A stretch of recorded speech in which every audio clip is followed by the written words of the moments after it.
Hi guys, welcome to my YouTube channel. ഇന്ന് സംസാരിക്കുന്നത് turbo, മലയാളത്തിൻ്റെ മഹാനടൻ.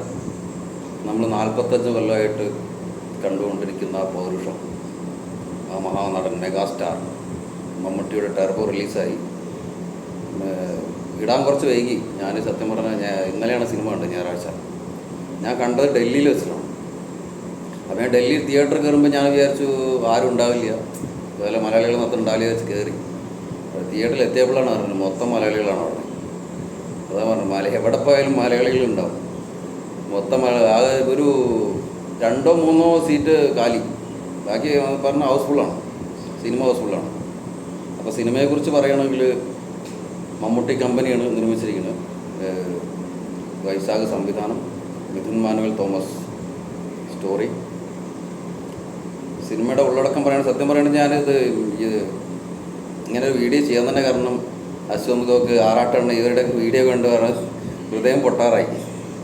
അത് കണ്ടിട്ട് ഇങ്ങനെ ചെയ്താണ് ഡൽഹിയിൽ ഇരുന്നിട്ട്. അതുകൊണ്ടാണ് ഈ ഡൽഹിയിൽ നിന്ന് കണ്ടിട്ട് തന്നെ ചെയ്യുന്ന സംഭവം. കാരണം നമ്മൾ മലയാളം സിനിമ നമ്മൾ നാട്ടിൽ നിന്ന് കഴിഞ്ഞാൽ നമുക്ക് അത്ര അറിയില്ല, പുറത്തു പോയി കാണണം. അപ്പോഴാണ് മമ്മൂട്ടിയുടെയും മോഹൻലാലിൻ്റെയും മറ്റേ ഫഹദ് ഫാസിലിൻ്റെയൊക്കെ വില അറിയുന്നത്. അപ്പോൾ കണ്ടു കഴിഞ്ഞപ്പോൾ സിനിമ തുടങ്ങിയപ്പോൾ കുഴപ്പമില്ലായിരുന്നു. ഇൻട്രൊഡക്ഷനൊക്കെ ഒരു ആവറേജ് ഇൻട്രൊഡക്ഷൻ, പണ്ടത്തെ കാണിക്കണ പോലെ ഒരു ആദ്യം തല കാണിച്ച്, പിന്നെ മുഖം കാണിച്ച്, ആദ്യം പിന്നെ കാല് കാണിച്ച്, അങ്ങനെ ഒരു ഇൻട്രൊഡക്ഷൻ, ഒരു ആവറേജ് നോർമൽ ഇൻട്രൊഡക്ഷൻ.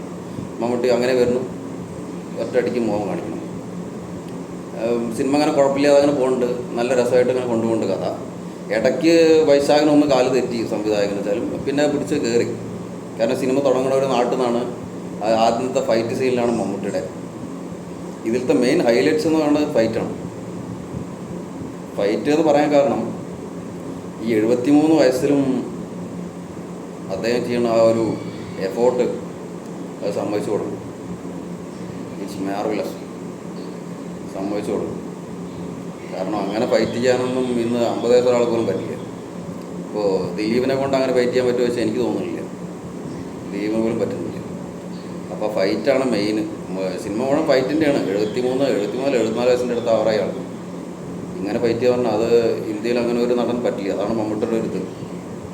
അപ്പോൾ എന്തായാലും ഫൈറ്റാണ് മെയിൻ ഇത്. പിന്നെ അതിലത്തെ മെയിൻ ഹൈലൈറ്റാണ് ബിന്ദു പണിക്കർ. ബിന്ദു പണിക്കർ സൂപ്പറായി ആക്ട് ചെയ്തിട്ടുണ്ട്. നല്ല ഇടയിൽ കോമഡികളും ലാഗും ഒക്കെ ആയിട്ട് ബിന്ദു പണിക്കർ നന്നായി കൊണ്ടുപോകുന്നുണ്ട്. പിന്നെ എന്താണെന്ന് വെച്ച് കഴിഞ്ഞാൽ മമ്മൂട്ടിയേക്കാളും 10-15 വയസ്സാണ് മമ്മൂട്ടിയുടെ അമ്മയായിട്ടാണ് ബിന്ദു പണിക്കർ അഭിനയിക്കുന്നത്. സിനിമ അങ്ങനെ അടിച്ചു പൊളിച്ചുകൊണ്ട് ഇൻ്റർവെല്ലൊക്കെ വെച്ച് ഇൻ്റർവെല്ലൊരു സർപ്രൈസൊക്കെ ഉണ്ട്. ഇൻ്റർവെല്ലും ഇത് അത് കഴിഞ്ഞിട്ട് ക്ലൈമാക്സും ഒരു സർപ്രൈസ് ഉണ്ട്. കാരണം ഇത് 2ാം പാർട്ട് വരാനുള്ള ചാൻസ് ഉണ്ട്. വില്ലനായിട്ട് 2ാം പാർട്ടിൽ വിജയ് സേതുപതി എത്താനുള്ള ഒരു ചാൻസ് കാണുന്നുണ്ട്. അപ്പം ഞാനീ റിവ്യൂ ഇടാൻ തന്നെയുള്ള കാരണം ഇവരുടെ കണ്ടിട്ട് ഇതായിട്ടാണ് ജസ്റ്റ് ഒന്ന് പോസ്റ്റ് ചെയ്യാന്ന് വെച്ചു. കാരണം ഞാൻ ഈ സിനിമ കണ്ട് ഡൽഹിയിൽ വെച്ചിട്ടാണ്. അപ്പോൾ ഡൽഹിയിലുള്ള ജനങ്ങളുടെ പ്രതികരണം എങ്ങനെ വെച്ചാൽ അവിടെ എല്ലാവർക്കും ഇഷ്ടപ്പെട്ടു.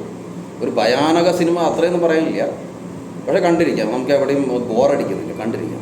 സുഖസുന്ദരമായിട്ട് ഒരു നോട്ട് ബാഡ് മൂവി, നല്ലൊരു സിനിമ. പിന്നെ 73-74 വയസ്സുള്ള ആളില്ല, ആ ഒരു കൺസിഡറേഷൻ കൊടുക്കണ്ടേ. അദ്ദേഹം അടിപൊളിയായി ചെയ്തിട്ടുണ്ട്. എന്തായാലും വെറുതെ അല്ല പറഞ്ഞു മെഗാസ്റ്റാർ ഷോ. അത് ഫസ്റ്റ് അടി വരുമ്പോൾ അതിൽ മുകളിലിങ്ങനെ വരും മെഗാ ഷോ. സൂപ്പറായിട്ട് എന്തായാലും സമ്മതിക്കണം മമ്മൂട്ടി ഈ പ്രായത്തിൽ.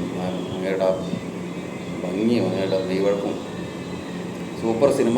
കുഴപ്പമില്ല പോകണം, നല്ല രസമായിട്ടുണ്ടാവും. ഡൽഹിയിൽ എന്തായാലും, ഇവിടെ നോർത്ത് ഇന്ത്യയിൽ എന്തായാലും ഹിറ്റായി.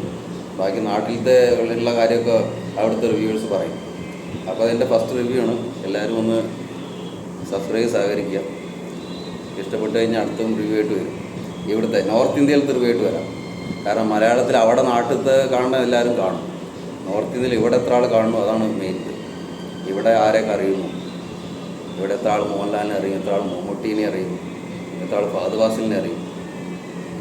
എന്തായാലും ടർബോയ്ക്ക് ഞാൻ കൊടുക്കുന്നത് ഒരു 6-4 റേറ്റ്. കാരണം ഒരു ഭയാനക മൂവി എന്ന് പറയുന്നില്ല, പക്ഷേ സീറ്റാണ്, എനിക്കിഷ്ടപ്പെട്ടു. എന്തായാലും അടുത്ത റിവ്യൂ ആയിട്ട് വീണ്ടും വരാം. എല്ലാവരും പ്ലീസ് സഹകരിക്കുക.